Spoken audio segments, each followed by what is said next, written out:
आज मला खूपच जास्त कंटाळा आला होता, तरी पण काय करणार, काम तर करावंच लागणार होतं. त्यामुळं उठले आणि जेवण बनवायला घेतलं.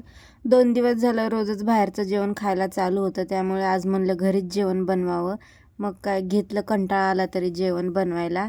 इकडे कुकर लावलं होतं आणि चपात्याचं पीठ मळून घेतलं होतं आणि माझी मोदक खायची इच्छा खूप झाली होती, त्यामुळे आज मनावर घेतलं आणि घेतले मोदक बनवायला. आणि माझ्याकडे आज तांदळाचं पीठ नव्हतं, मग त्यामुळे मी गव्हाच्याच पिठाचे मोदक बनवणार होते, तर घेतले असे बनवायला. इकडे आपलं वरण भात शिजून रेडी झालं होतं.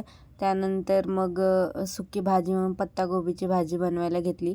आणि मला कळतच नव्हतं ही भाजी नेमकी कट कशी करायची, कारण खूप त्याला पानं असतात, त्यामुळे कट करायला खूप वैताग येत होता मला तर. आणि हे मंचुरियनमध्ये खूप जास्त आवडते पत्ताकोबी, पण भाजी खायचं म्हणलं की तोंड वाकडं होतं. मला तर बिलकुल नाही आवडत पत्ताकोबीची भाजी. त्यानंतर आपल्या इकडे चपात्या झाल्या होत्या बनून. त्यानंतर बाप्पाला मोदक खूप जास्त आवडतात, मग मी निवद दाखवून घेतला आणि मी जेवण वगैरे करून घेते. तर भेटूया आपण नेक्स्ट ब्लॉगमध्ये. तोपर्यंत बाय बाय.